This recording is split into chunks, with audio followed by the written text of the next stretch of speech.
We're going to be starting the Sefer Vayel Moshe. Now, normally we would start from the Hakdama, but we're not going to do that now. Reason being is because he wrote the Sefer not for Amaratzim, but he assumed that the reader of the Sefer knows a bit, such that in the Hakdama he discusses the Gemara that the first chelik of the Sefer is all about, so that if you don't know the Gemara, you're not really going to understand the Hakdama.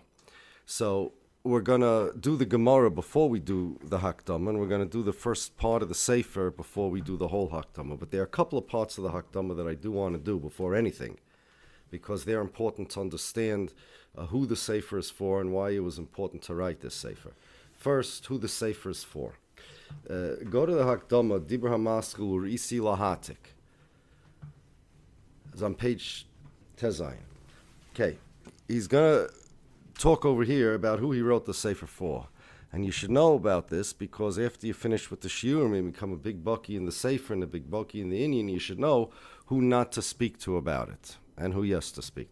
Urisi lahatik poi divrei morna kodesh bal machaba Sefer b'nei Yisachar shekazav ba'akdamosai l'Sefer mayin ganim v'hislavus also b'roiv kanois neged maharsei adas shebi Yisrael. The B'nei Yisachar wrote against the Rishoyim in his days.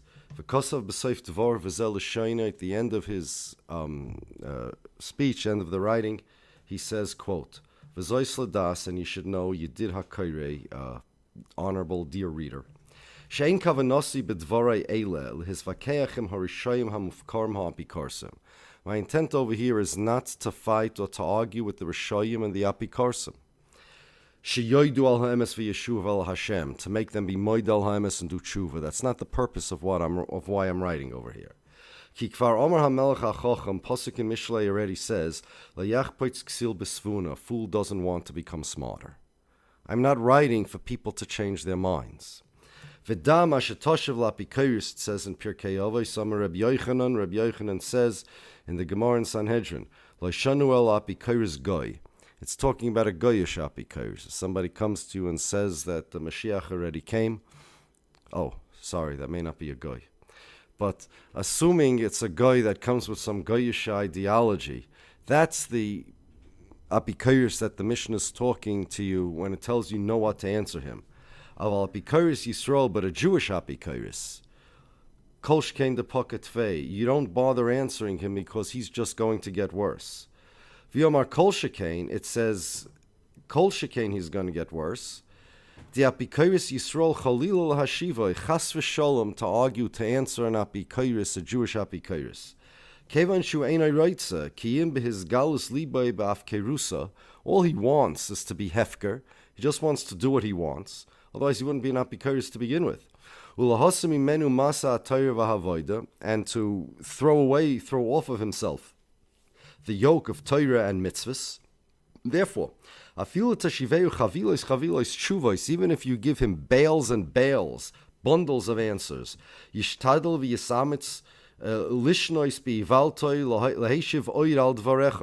going to work hard and put in an effort to continue in his foolishness and to answer what you say. And worse, each time that you answer him, he's going to become more and more hefker. He's going to get worse and worse. In different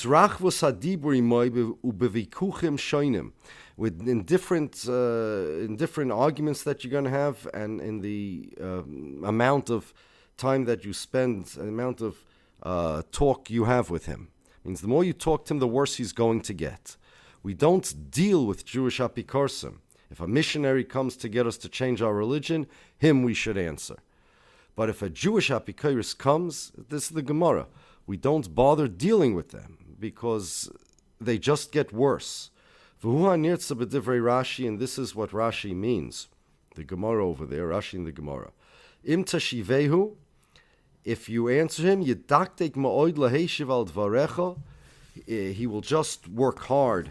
He'll be medaktik. He'll with lumdus and with diyukim. He'll just try to answer you. Tshuvois, koizvois, fake answers.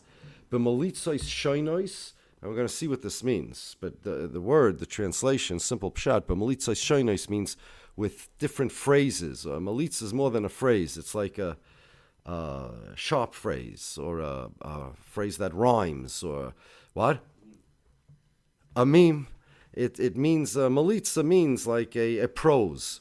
He's going to answer you with prose, Malitza shonis v'leitzonus ukeyoitze, or with leitzonus.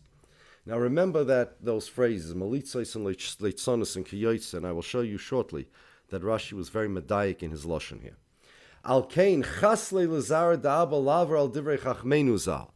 Chas v'sholom, that I should want to violate what Chazal said, not to bother with the Jewish apikorsim. I don't want, by writing the Sefer, to fight with the Rishoyim to make them better. That's not my intent. Yadati gam yadati ki yiru dvarei eila hanemorim be'emes. I know well that if they see these words that I'm writing, kol shekain de pokri tvei v'yavoyu laheshiv v'mlitzaisehimu b'leitzonus, they're going to just get worse. They're going to answer on what I said with leitzonus and with malitzas. Ki zeh darkum kol hayoyim, this is what they always do. Kol ma gemosai b'dvarei eila, but everything that I want to do with my words, my only intent with these words, lahatzilas hanefoshes ha'agumois ma'achenu b'nei Yisrael, u'lahatzilas ha'yalodim asher ein bohem kol mum.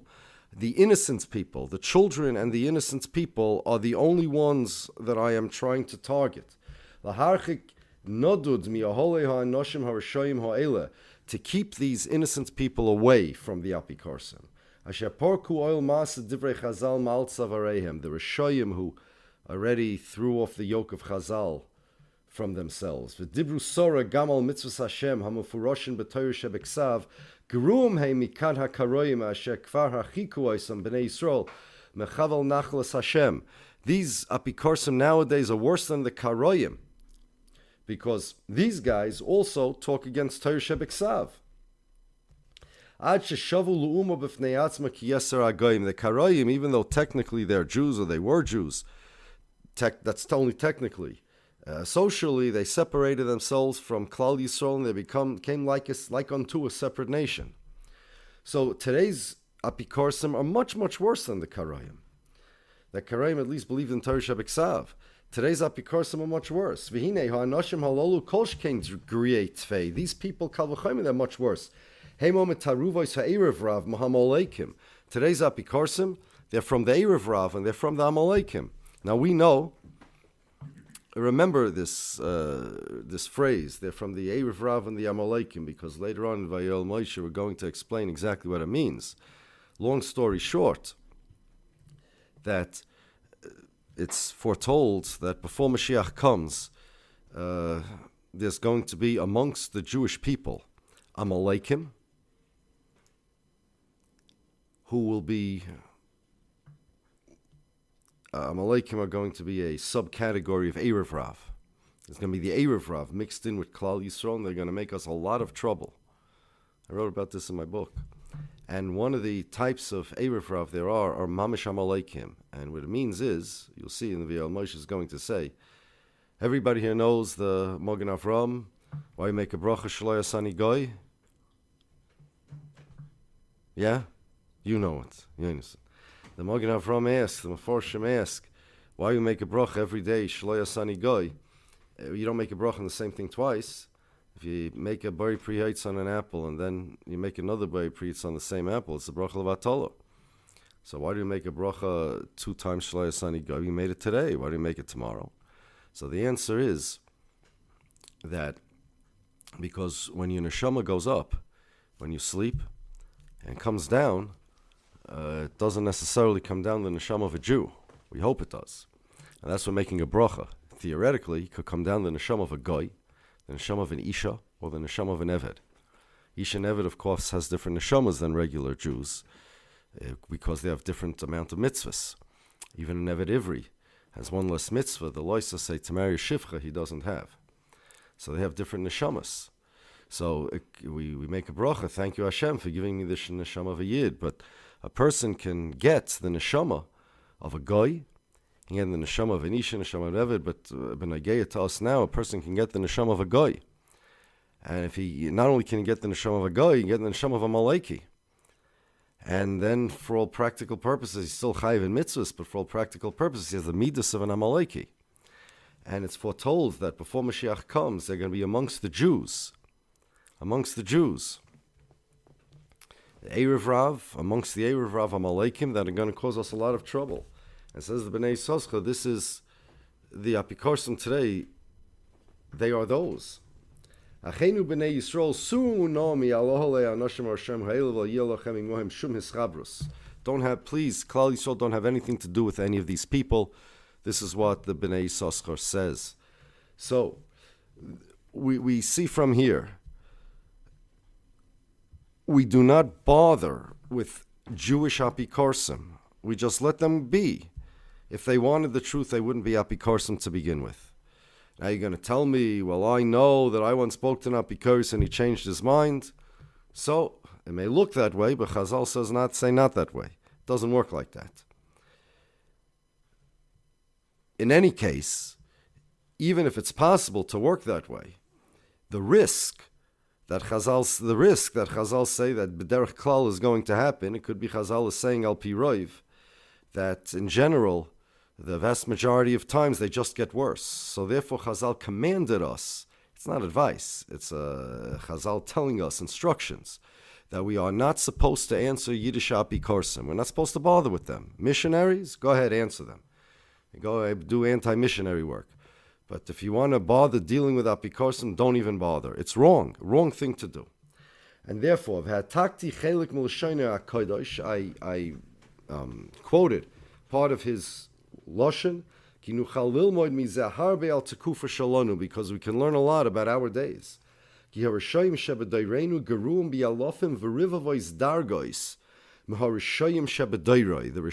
in our generation and the Apikorsim in our generation are 1,000,000 times worse, hundreds, thousands of times worse than the Rishayim in the generation of the Bnei Yisoscha. And we can learn from the Bnei Yisoscha how far we have to distance ourselves from them. Gam Omar Beferish, he also says openly, he's not talking about the Apikorsim, that Chazal prohibited us to answer them. He wrote a sefer, and you write a sefer, anybody could read it, even Apikorsim. You put something on the internet, anybody could read it, even Apikorsim. So if you make a disclaimer in the sefer that I am not writing for the Apikorsim, this book is not for you, you're Yoitze. That's what Bnei Yisoscha did. I also say the same thing that the Bnei Yisoscha says.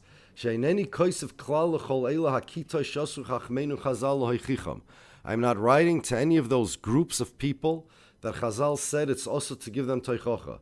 Kiim, rather, la'anoshim muatim. I'm writing for a small amount of people. My target audience is only a small amount of people. Anoshim muatim, hamavakshim leida ha'emes, the people that want to know the truth. And they are a very small amount, a very small minority. That's who I'm writing for. V'rak, hashpos, ruba, dialma, and the only reason why they need my sefer is because the influence of the majority of the world, im kol ha-meflogos ha-negrorim achrei ha-tziyonim, plus all the parties that are influenced by, that follow the Zionists, mebalbelim ha-moichus, they confuse people's brains. Umehem efshar oid lahastel nefashos yikaros. And therefore I am writing to save those people. So I'm not, a very important principle. We do not bother trying to answer or to change the minds of Koifrim Apikorsim. It's not our target audience. Our target audience are only the innocent people who are mamish duped. There's a very big difference between the two. Gam rabim hey meshuchodim. There are also many people who are bribed. Machmes kavarei mamoin, because the Zionists, through Zionism or through not opposing Zionism or even through espousing Zionism, they get honor or money. Rabim him, there are many of those people. Or maybe they're scared of the people, ukedoime, and they're or etc. There are a lot of reasons why people don't say the truth, or people don't want to know the truth, or people don't know the truth. because there's a lot of money to lose and a lot of honor to lose and a lot of damage that people can do to you if you say the truth. And we know that this is like the how do you say it? There's a Latin phrase for it. Their modus operandi, their way of operation. The Zionists had to get people to go along with Zionism. They have a very hard time trying to convince people of it because it's mamish stupid. Not only is it stupid al pi svara, but anybody that learns Torah will be able to know that it's stupid. Nonetheless, they have their malitzas and leitzonos that they use, and more effectively, they wield a tremendous than malitzas and leitzonos. Although they're very effective too. You'll see in the V'yel Moshe elsewhere in the Hakdama, he writes about the propaganda that since the Nachash HaKadmoni, there hasn't been such smooth-tongued people like the Zionists with such smooth propaganda.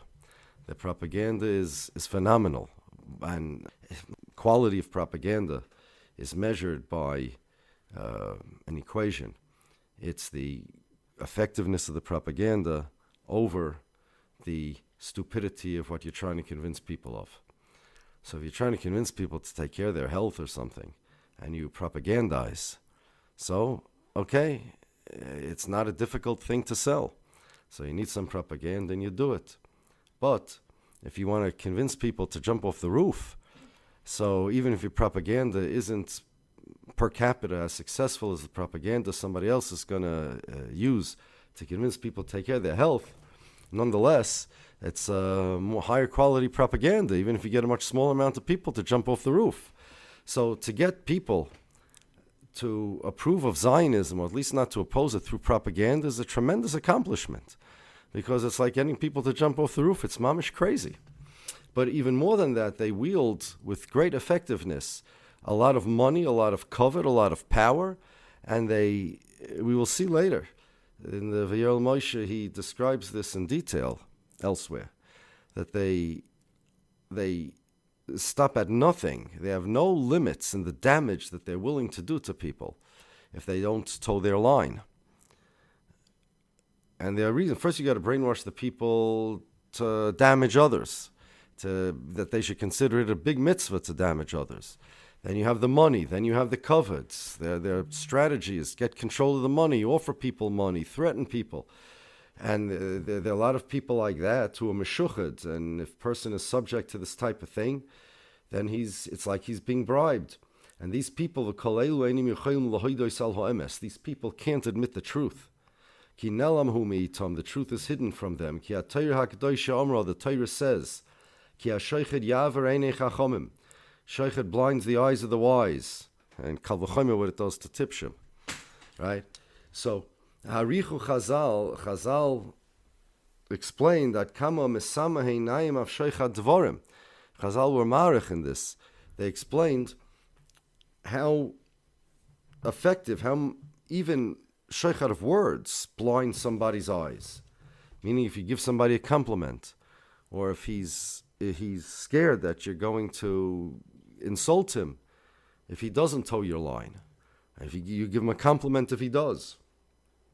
It says in the Gemara how much even such low-level sheikhad, low-power sheikhad like that, just with words, no material benefit, how effective it is, how much it blinds people's eyes. Mikol shekain b'sheikhad otzum, kal v'chomer with the enormous sheikhad that these people wield.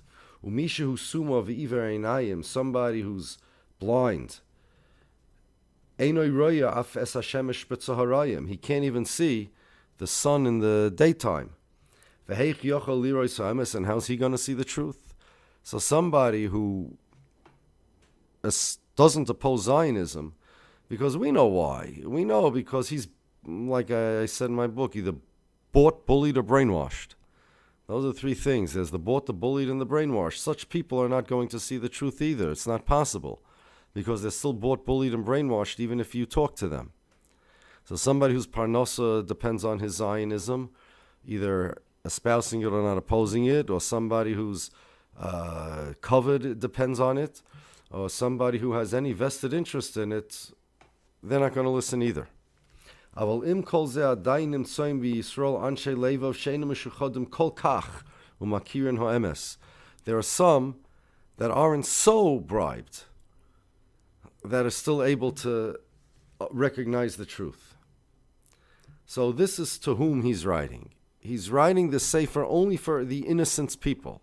We're not trying to convince some Zionist settler Rosh Hashiva or one of his students or some crazy people that write Zionist Svarim. And the stuff that they write, it's mamish malitzas and leitzonos. It's mamish hafla of a fella. And we will go through it as we progress. I'll show you the stuff that they crank out. But we're not writing for those people. We're writing for the innocent people, the confused people. The confused people, mamish, don't know Yaminam Ismoilim. And mamish have no idea what's going on. They have no idea what's going on because the majority of the world is pressured or bribed, bullied, or brainwashed, or they gave into the Yetzer Hara stam, and everybody's confused. But there are innocent people, and these innocent people are our target audience. I assume everybody here is innocent, right? And I'm going to show you, I promised to tell you, or I believe Rashi used that loshon. They'll mean litz and the litzonos. A question. So we understand why Rashi said that they're going to answer with litzonos. Litzonos is always a bad thing. We know that. Except litzanusa d'avodah zarah. But we understand what Rashi means by litzonos. But malitza in and of itself isn't a bad thing. Torah is called Malitza. At the beginning of Mishlei, Lahovin Moshelu Malitza. That's the purpose of the Sefer of Mishlei, that a person should understand Mashalim. That's the name of the Sefer, right? Mishlei. Umalitza and prose. In fact, the Medrash Mishlei over here explains why Torah is called Malitza. The Medrash Mishlei over here at the beginning of Mishlei, it says, Lahovin Moshelu Malitza. Elu Mishalim Shal Torah. Mishalim means the Mishalim of Torah. Umalitza zuha Torah atzma. Malitza means the Torah itself. Lahavin Mashalu Malitza means that you'll understand the Mishalim, but you'll also understand the Torah itself. Because the Torah is called Malitza. V'lama nikra shema Malitza. Why is Torah called Malitza? Malitza means prose. Pshat number one, shehi matzeles oiskeha midina shel Gehenim. Because it saves the people that are oisik in it from Gehenim. Davar achar, lama nikra shmo malitza. Now, here's what we want to pay attention to understand Rashi. Remember the lashon that Rashi used, the Bnei Soscha's Rashi, that the Apikoros is going to answer. Two things we know. The Gemara says they're pokatvei. Okay, that's number one. Pokatvei, he's going to get worse if you answer him. Rashi says he's going to answer with malitza and leitzonos. So Rashi's saying when the Gemara says he's going to get worse, Rashi uses malitza and leitzonos to explain what he's going to do, how his getting worse is going to manifest, and his answering. Okay. Now listen, Davracha lama nikra shmo malitza. Why is Torah called malitza? Shekol mi shemisloitzeitz b'divrei Torah. Somebody who makes leitzonos using the Torah as the medium. Moisifin loy leitzonos.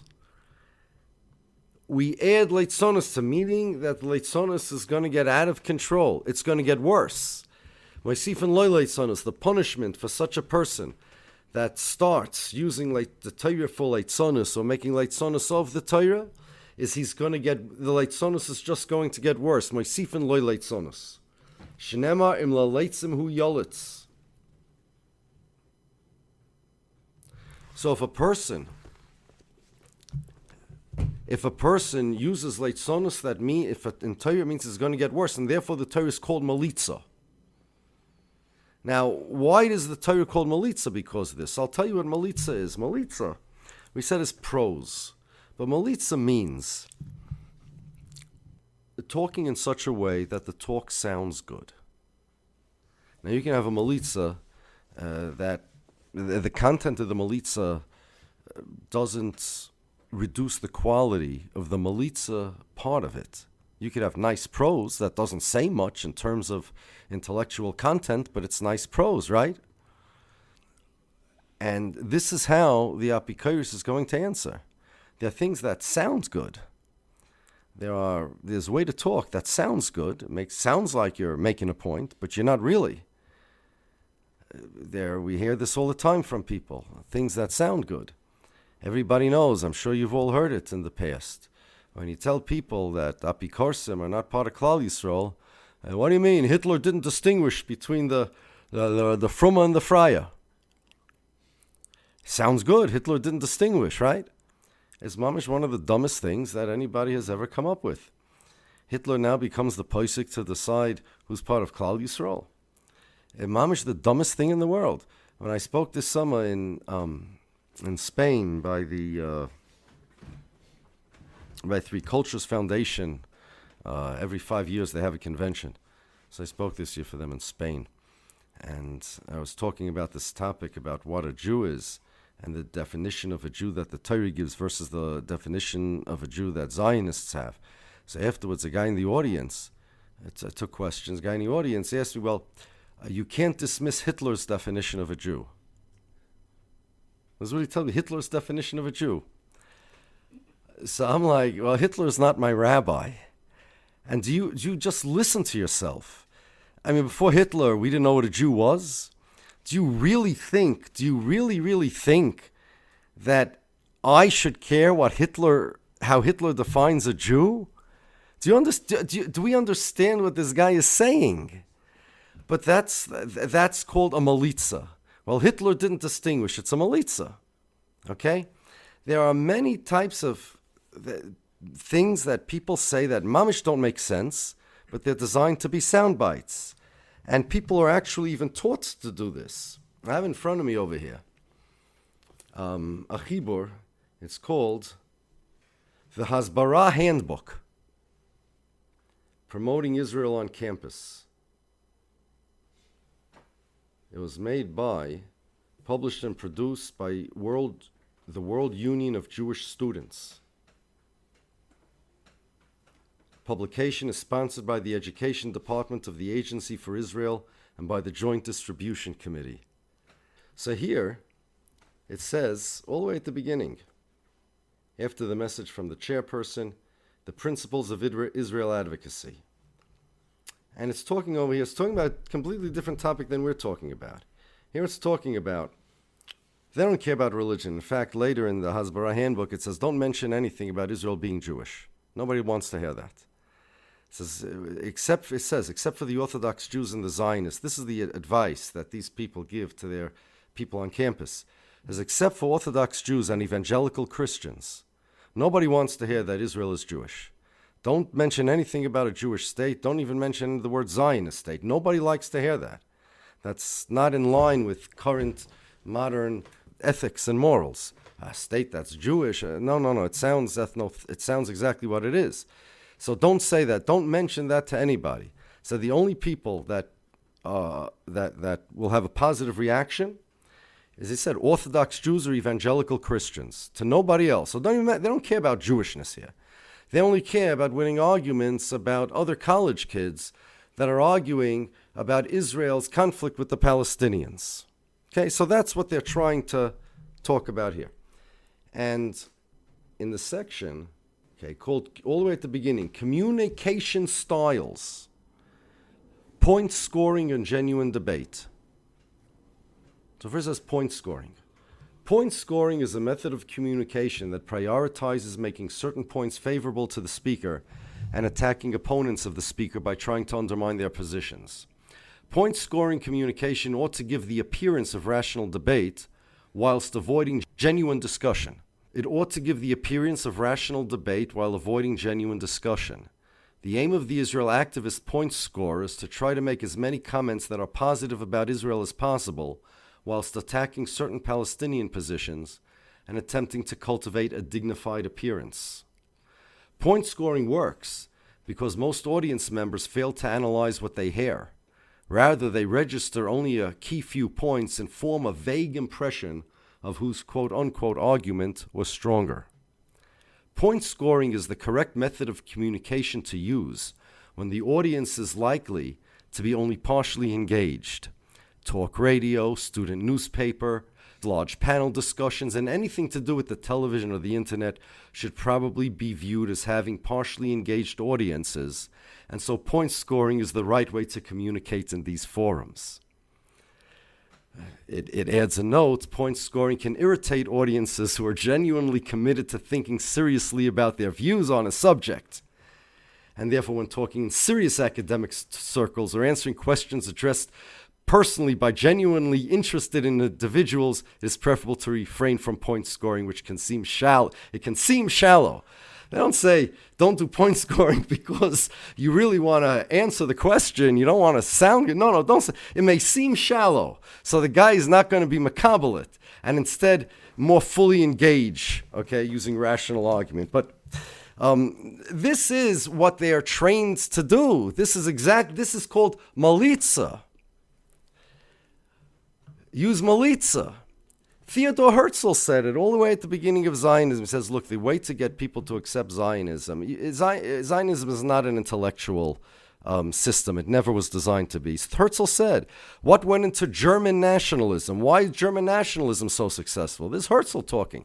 And he wanted to use that as a model for the success of Zionism. He said, red and gold confetti. You got to get people a flag. People will die for a flag, he says. Get people a flag, get them confetti, get them slogans. That's all you need to get the masses running after your movement. And that's what Zionism was designed to do.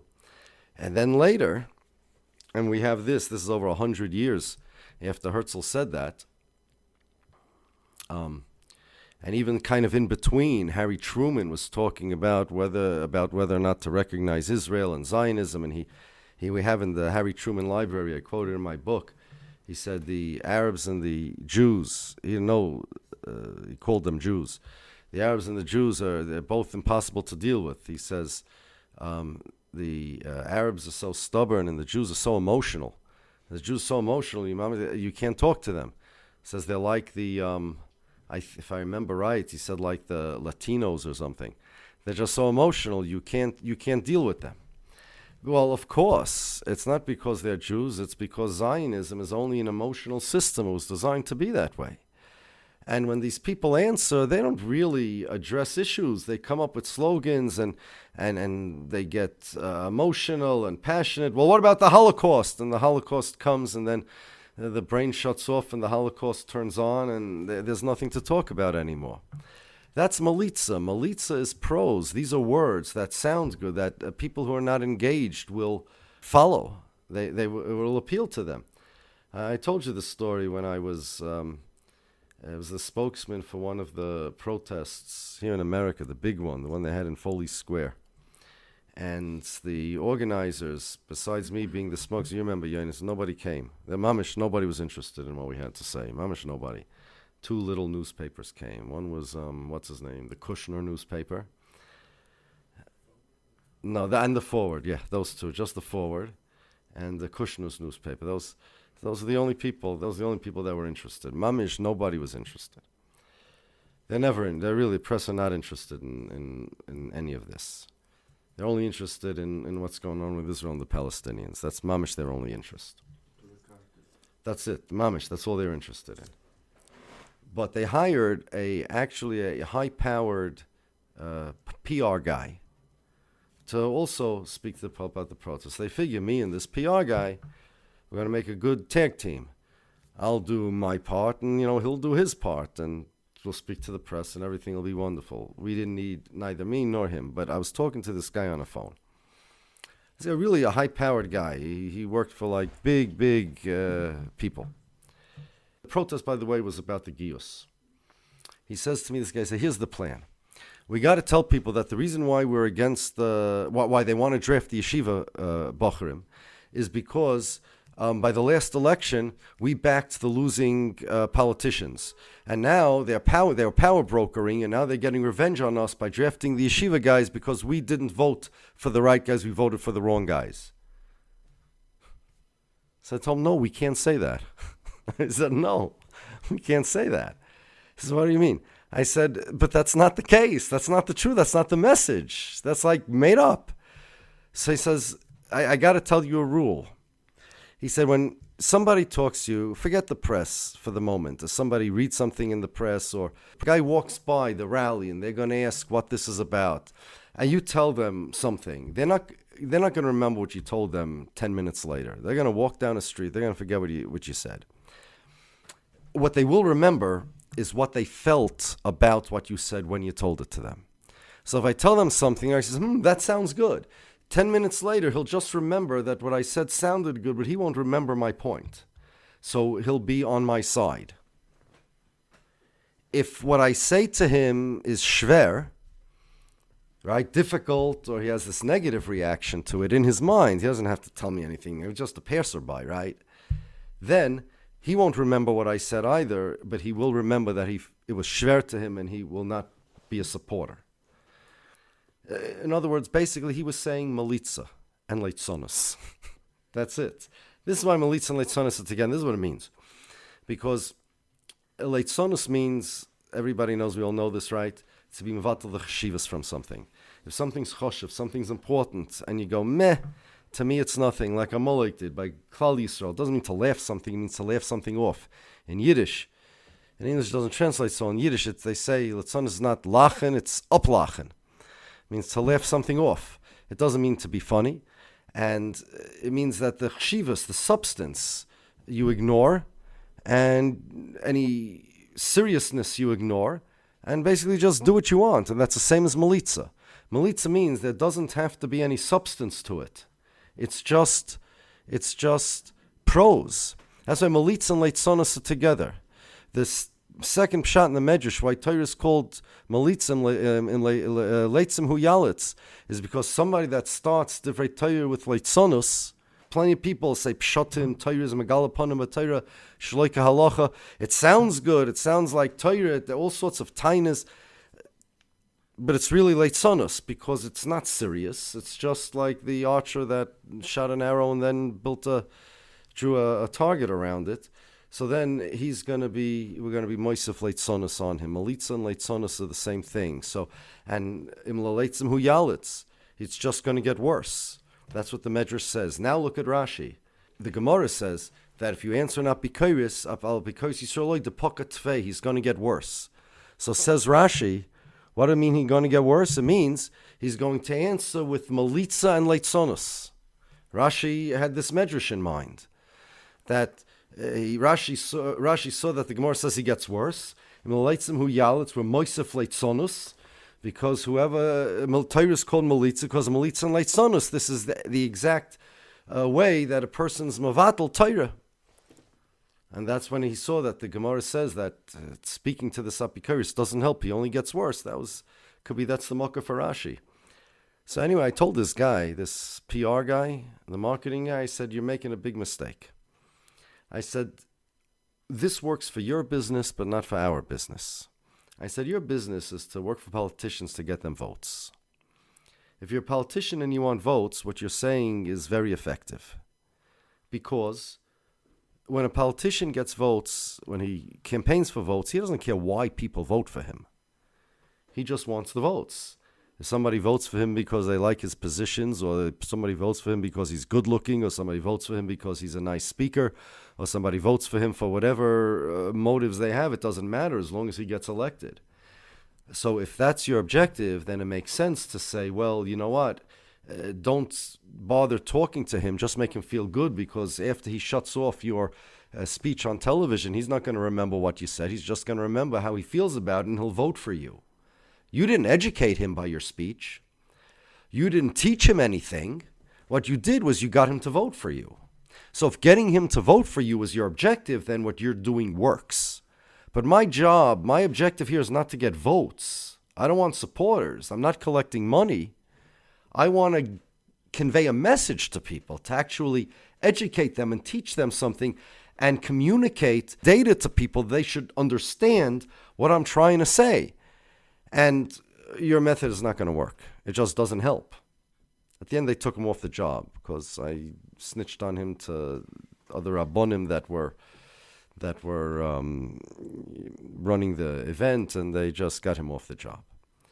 But that's what Rashi means over here. And if you speak to an apikairis, this is what this is the reaction's going to be.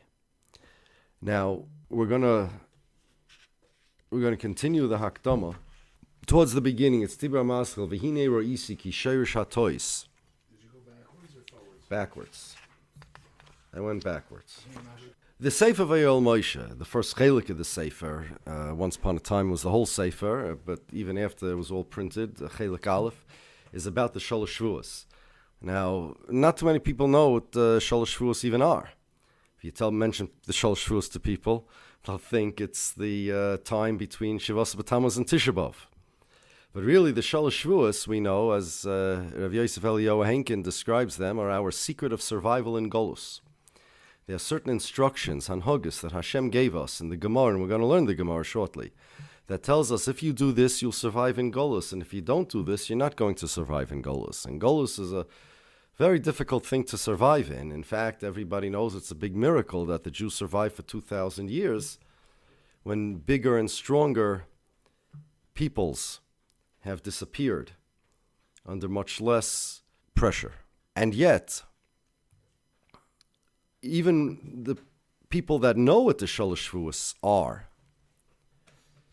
there's such confusion amongst them regarding what exactly the Shalosh Shvuos mean, what exactly the details of the behaviors that they require, and their importance as well.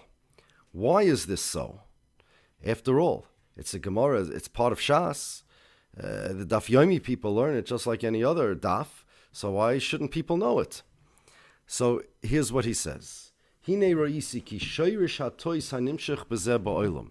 reason why the world is so mistaken about this topic, and he's talking about Zionism in general over here. The first reason is they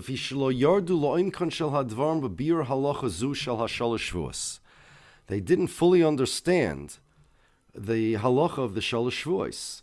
To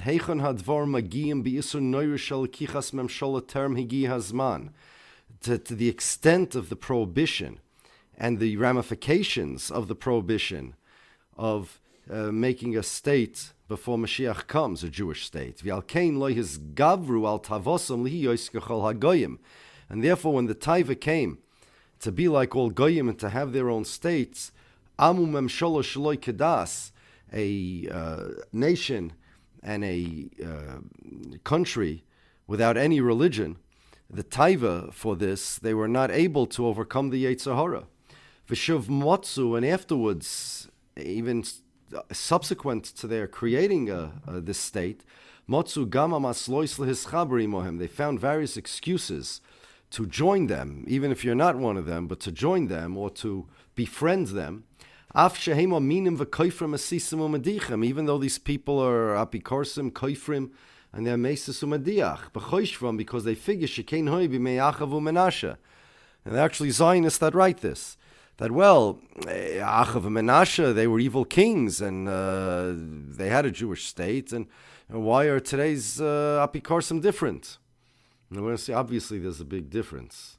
But v'chas v'sholom hutra haratzul his chabelim emshola kazois chas v'sholom, to be connected with such a country. Especially when we're talking about apikorsis, the Gemara in Avodah Zarah says that there's apikorsis has a special Yetzer Hara that other averis don't have to pull people in. B'shayni minus the moshri, apikorsis is like it has a power of persuasion that it was given by Hashem, and that's part of the Yetzer Hara for Minos. It's not like Chazer. There may be Yetzer Hara for Chazer. I guess there is. And there's Yetzer Hara for all sorts of things, some stronger, some less, and some Yetzer Haras are more tempting. But Minos has a special power that it actually pulls people into it. So the only way to not be nichshel is to stay far away. Now, why have people, we still didn't answer. He's saying the reason for the mistake is that people don't understand the sugya. But why don't they understand the sugya was the question that we asked. The answer is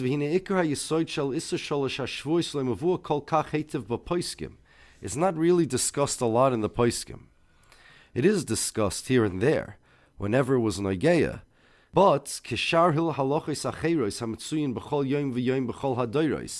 but other halachas are noigeya lamaisa every day.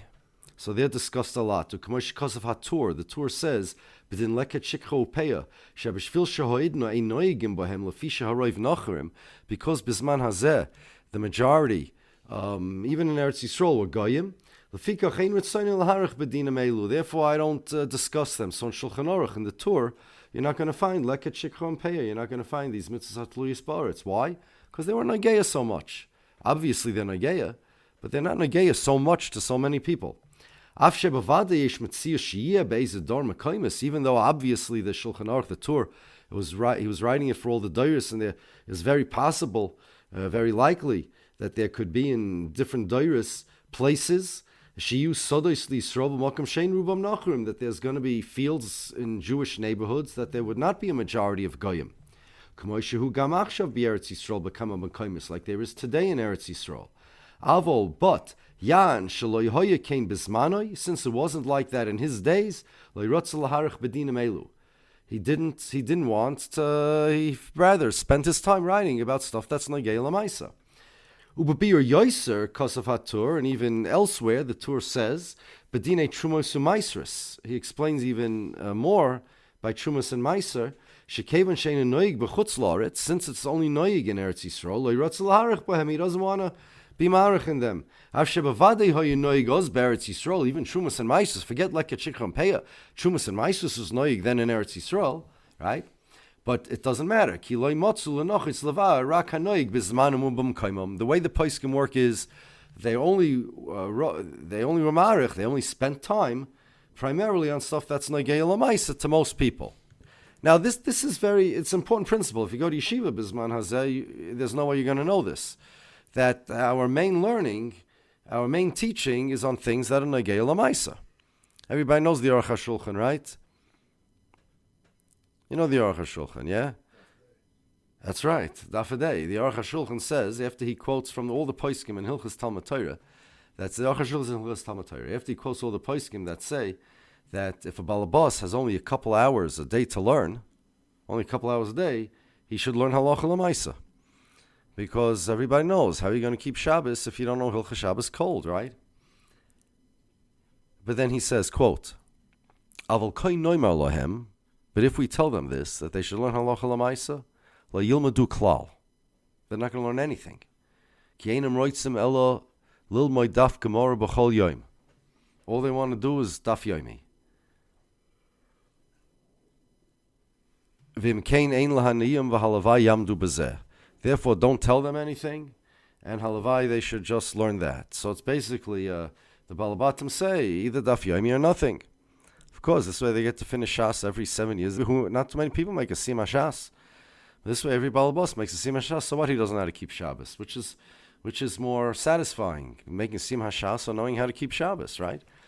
And never mind keep a whole Shabbos. I want to be moisif, that Bisman Hazeh, it's not shaykh even to go through one Suda without being Machal Shabbos. Even if you're not cooking, just to eat a Suda. At Hilchas Boyer and various different halachas, things like that. How to throw away your chicken. How to eat pistachio nuts without knowing Hilchas Shabbos. But people don't want to learn that. The point is that halacha l'maisa should take priority. And even you should know, this is why. You ever wonder why people get smicha on Yeridei and not on Yerachayim? There may be some, in some smicha programs, and many, there's some Yerachayim thrown in. But it's mostly on Yeridei, everybody knows that. Why? The teretz is, because smicha is for Rabbonim. And Yerachayim is not only for Rabbonim, every balabos has to know Yerachayim. Yerachayim means daily halachas. Davening, Shabbos, Yom Tif, Brochus, like that. So every balabos has to learn, has to know it. You can't not know. You can't. Not only rabbis have to know that. Yeridei is monogeya to rabbis. It's true, everybody should know Yeridei. But what is it? Bas b'cholov, shchita, taruvois, So you keep a kosher kitchen. Hopefully your basa b'cholav stays separate. You'll have a shaila. You ask the rabbi, or the rabbi will give a shir how to set up your kitchen. It's not stuff you need to know daily, we hope, or usually not. It's the rabbi's supposed to know. Now, Even Ho'ezer and Choshen Mishpat is even less. Even that's not even included in the smicha because dayonim, that's not rabbanim, it's dayonim. It's even less noigei lamaisa. Choshen Mishpat's very noigei lamaisa. But there, it's noigei. You need dentires. You need somebody to hear sides. Eidim. There are different people tining against each other. So it's not for the average guy. It's not even for the average rav. Well, that's why we have Mishnah Berurah on Orach Chaim. Because every balabas has to know Orach Chaim. So since it wasn't halacha lamaisa, trumas maisrus, leka chikra and peya was not included in the Torah, not in the Shulchan Aruch. V'inyan zeh, we're going to skip now. See where it says V'inyan zeh shel hisayrus tenua? V'inyan zeh shel hisayrus tenua lavar al hashvuos halalu. So how nagei lamaisa are the shalosh shvuos? Basically, I mean, we're going to learn the Gemara. We're going to learn the Gemara next week. We didn't have enough time this week. In order to be over on the Shalosh Shvuos, it's not possible for an individual to be over. An individual could be Machal Shabbos. An individual can eat without making a brach, but an individual cannot be over on the Shalosh Shvuos. Gans Klal Yisrael together only as a community. Doesn't have Mamish Gans, so we'll go into the details. But the Rabbim, Klal Yisrael as a whole, has to be over on the Shalosh Shvuos. So, when is it ever Noigeya? Was it ever Noigeya that the Jews should make a state? And even, not only is it not Noigeya, but when it is Noigeya, remember what I said, every balabas has to know Orach Chaim, then the rabbis know Yeridea, the Dayanim know Choshen Mishpat, Even Ho'ezer, the people who Mesader Gittin, Mesader Kedushin. Who would be in charge? Who would be making the decisions that are Noigeya to the Shalosh Shvuos? It's not a balabas. It's not in the privacy of your home. You don't have to know, like you have to know what you do if you forget Yalav Yavoy. It's not even Noigeya that a milchige plate got washed with a fleishige sponge or something. Who was running Klal Yisrael? The Gedolei Yisrael throughout the Deiros. So you didn't have to make too many Sfarim for them. They were the ones writing the Sfarim. So you need more Sfarim for Balabatim than you do for rabbis. You need more Sfarim for regular rabbis than you do for Dayanim. You need more Sfarim for Dayanim than you do for Gedolei Yisrael. And whose decisions were the decisions that were Nogei the Shalosh Shvuos? Only Gedolei Yisrael making the decisions. Klal Yisrael would adhere to whatever the Gedolei Yisrael said. Until Bisman Hazeh. When it's not the Gedolei Yisrael making decisions for Klal Yisrael. It's the Kaifrim and Apikorsim. And when was it Nogei Lamaisa anyway? Never mind who's in charge. V'inyan zeh shel hisayrus tenua lavar al hashvuos halol lo matzinu miyemei ben koziva ad zmanu shel harambam. It was Nogei during Bar Kochba. The Bar Kochba War was a violation of the Shvuos. And from the Bar Kochba War until the days of the Rambam, when there was some fellow who decided he was Mashiach, and the Rambam writes about it in the Geras Taimon. When was it Nogei? We had mass movements for false Mashiachs. When was it Nogei? Shu la'erech elef shonim. It's about 1,000 years between the Rambam and Bar Kochba. From the Rambam until Shapsi Tzvi, was it ever Nogei Lamaisa? Until from Shapsi Tzvi until today. That's it. So how many times was this Nogei? If the Torah and the Shulchan Aruch are not going to bring down halachas, leka chikram peya, trumas and maisrus, because it's only Nogei in Eretz Yisrael and Nogei by Roiv Akum. So do we expect people to talk lahalacha lamais about the Shalosh Shvuos? I'll call upon him, and even if you're going to find me, I'll call upon him in any case. You're going to find me, maybe it was perhaps Nogei some other time, more than the 3 times he mentioned in the last 2,000 years. Cholfu va'ovru harbe mea shonim. In any case, there are many centuries that nobody thought to be over on the Shalosh Shvuos. They never even thought about doing such a thing. Mamela, therefore, Bechlal wasn't something that was found. It wasn't Nogei. U'lechein ha-poiskim shebechol elu ha-doiris le'ro shum tzorich levar inin zeh bizmanehem. There was no need to discuss it. Velkein lo nisborer zeh kol kach b'poiskim. Therefore, it's not so explained in the poiskim. Aval kol asher some leiv loisen ha-poiskim rishonim u'gdolei achronim shedibru mizeh. But there were poiskim that spoke about this. There are. All the way from the Rambam down to the Aruch HaShulchan. And later than the Aruch HaShulchan. The Aruch HaShulchan brings in Choshen Mishpat. Aval kol asher some leiv loisen ha-poiskim rishonim achronim shedibru mizeh. Yimtzo dvom beruim shloi litois bedover. They will find clear things that it's not possible to make a mistake. There are poskim that spoke about, but you got to be a bucky in a lot of svarim to know where these poskim are. You have to know the Chuvas Rashbash. You got to know the Chuvas Rivosh. You got to know the Rambam in Igeres Teimon, and they're all over the place. You got to know the Pas HaShulchan.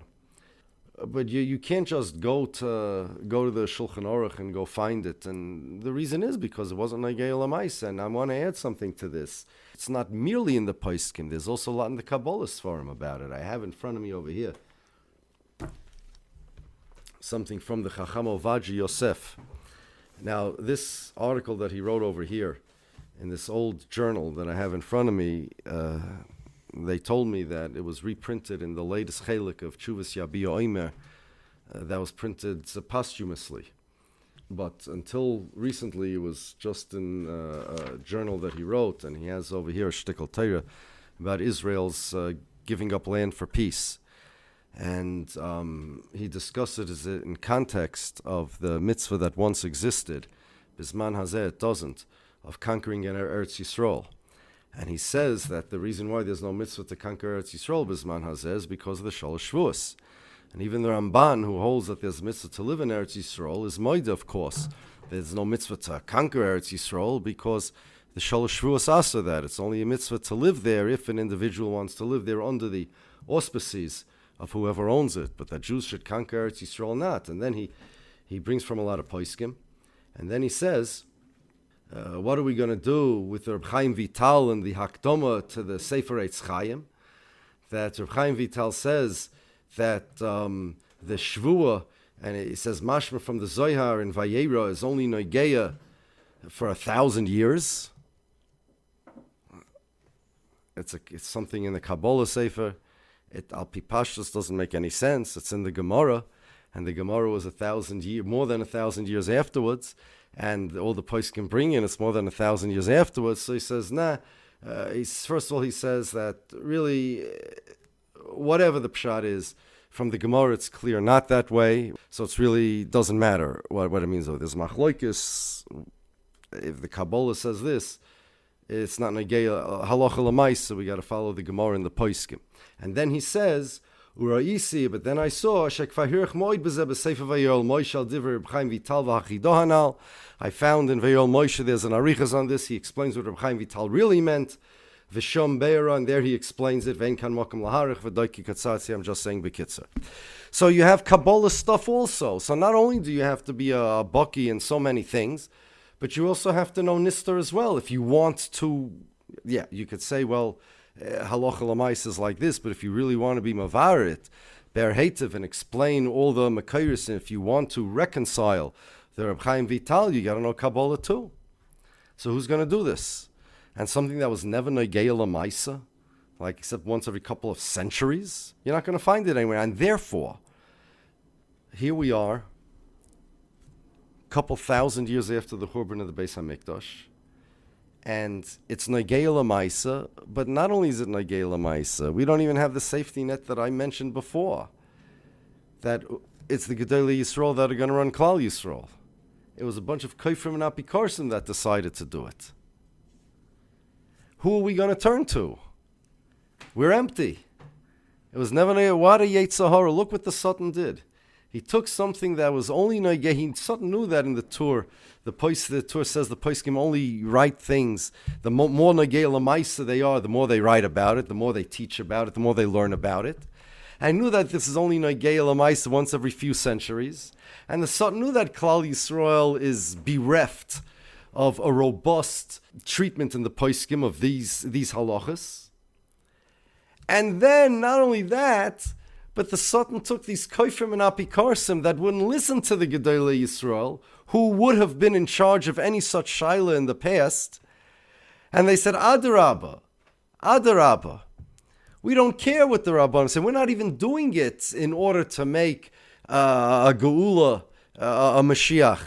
We're doing, the religious ones later added that, we're doing it dafka to be not Jewish, to be like the Goyim. And here we are defenseless. The Satan picked mamish, the weakest part, the weakest halacha that we have, and the weakest people that we have, and the weakest time. And so says the V'yel Moshe, so what do you expect? And therefore, because of all of this, that's why people don't understand the sugya, because there's not much about the sugya in the Paiskim. It's not like regular halacha you can look up in Shulchan Aruch. So in order to understand the sugya, so next week we're going to learn from the Gemara, from the Mishnah and the Gemara, that's Nageya these halachas. Please bring next week a Gemara Ksubis, 10 o'clock, Motzai